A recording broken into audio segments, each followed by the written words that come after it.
चातुर्न वर्ण व्यवस्था, पृथ्वी विभाग और अन्नादि की उत्पत्ति का वर्णन। श्री मैत्रेय जी बोले, हे भगवान, आपने जो अर्वाक श्रोता मनुष्यों के विषय में कहा, उनकी सृष्टि ब्रह्मा जी ने किस प्रकार की, ये विस्तार पूर्वक कहिए। श्री प्रजापति ने ब्रह्मणादि वर्ण को जिन जिन गुणों से युक्त और जिस प्रकार रचा तथा उनके जो जो कर्तव्य कर्म निर्धारित किए, वो सब वर्णन कीजिए। श्री पराशर जी बोले, हे द्विजश्रेष्ठ, जगत रचना की इच्छा से युक्त सत्य संकल्प श्री ब्रह्मा जी के मुख से पहले सत्व प्रधान प्रजा उत्पन्न हुई। तदनंतर उनके वक्ष स्थल से रज प्रधान तथा जंघाओं से रज और तम विशिष्ट सृष्टि हुई। हे द्विजोत्तम, चरणों से ब्रह्मा जी ने एक और प्रकार की प्रजा उत्पन्न की, वो तमः प्रधान थी। ये ही सब चारों वर्ण हुए। इस प्रकार हे द्विज सप्तम, ब्राह्मण, क्षत्रिय, वैश्य और शूद्र, ये चारों क्रमशः ब्रह्मा जी के मुख, वक्ष स्थल, जानु और चरणों से उत्पन्न हुए। हे महाभाग, ब्रह्मा जी ने यज्ञानुष्ठान करने के लिए, यज्ञ के लिए उत्तम साधन रूप इस संपूर्ण चातुर वर्ण की रचना की थी। हे धर्मज्ञ, यज्ञ से तृप्त होकर देवगण जल बरसाकर प्रजा को तृप्त करते हैं, अतः यज्ञ सर्वथा कल्याण का हेतु है। जो मनुष्य सदा स्वधर्म परायण, सदाचारी, सज्जन और सुमार्गगामी होते हैं, उन्हीं से यज्ञ का यथावत अनुष्ठान हो सकता है। हे मुने, यज्ञ के द्वारा मनुष्य इस मनुष्य शरीर से ही स्वर्ग और अपवर्ग प्राप्त कर सकता है तथा और भी जिस स्थान की उन्हें इच्छा हो उसी को जा सकते हैं। हे मुनि सप्तम, ब्रह्मा जी द्वारा रची हुई वो चातुर्य वर्ण विभाग में स्थित प्रजा अति श्रद्धा युक्त आचरण वाली, स्वेच्छा अनुसार रहने वाली, संपूर्ण बाधाओं से रहित, शुद्ध अंतःकरण वाली, सप्त कुलोत्तम और पुण्य कर्मों के अनुष्ठान से परम पवित्र थी। उसका चित्त शुद्ध होने के कारण उसमें निरंतर शुद्ध स्वरूप श्री हरि के विराजमान रहने से उन्हें शुद्ध ज्ञान प्राप्त होता था, जिससे वे भगवान के उस विष्णु नामक परम पद को देख पाते थे। फिर त्रेता युग के आरंभ में हमने तुमसे भगवान के जिस काल नामक अंश का पहले वर्णन किया है, वो अति अल्प सार वाले, सुख वाले, तुच्छ और घोर दुखमय पापों को प्रजा में प्रवृत्त कर देता है। हे मैत्रेय, उससे प्रजा में पुरुषार्थ का विघातक तथा अज्ञान और लोभ को उत्पन्न करने वाला रागादि रूप अधर्म का बीज उत्पन्न हो जाता है। तभी से उसे वो विष्णु पद प्राप्ति रूप स्वाभाविक सिद्धि और रसोल्लास आदि अन्य अष्ट सिद्धियां नहीं मिलती। उन समस्त सिद्धियों के क्षीण हो जाने और पाप के बढ़ जाने से फिर संपूर्ण प्रजा द्वंद्व, ह्रास और दुख से आतुर हो गई।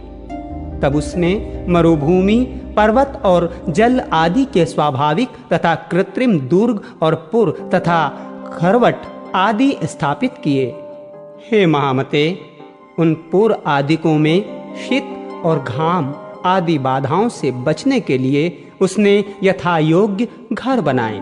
इस प्रकार शीतोष्णादि से बचने का उपाय करके उस प्रजा ने जीविका के साधन रूप कृषि तथा कला कौशल आदि की रचना की। हे मुने, धान, जौ, गेहूं, छोटे धान्य, तिल, कांगिनी, ज्वार, कोदो, छोटी मटर, उड़द, मूंग, मसूर, बड़ी मटर, कुल्थी, राई, चना और सन, ये 17 ग्राम्य औषधियों की जातियां हैं। ग्राम्य और वन्य दोनों प्रकार की मिलाकर कुल 14 औषधियां याज्ञिक हैं। उनके नाम ये हैं: धान, जौ, उड़द, गेहूं, छोटे धान्य, तिल, कांगिनी और कुल्थी। ये 8 और शामाक, समा, निवार, वनतिल, गवेधु, वेणुयौ, और मरकट मक्का। ये 14 ग्राम्य और वन्य औषधियां यज्ञानुष्ठान की सामग्री हैं और यज्ञ इनकी उत्पत्ति का प्रधान हेतु है।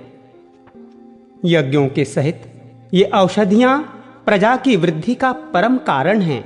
इसलिए इहलोक परलोक के ज्ञाता पुरुष यज्ञों का अनुष्ठान किया करते हैं।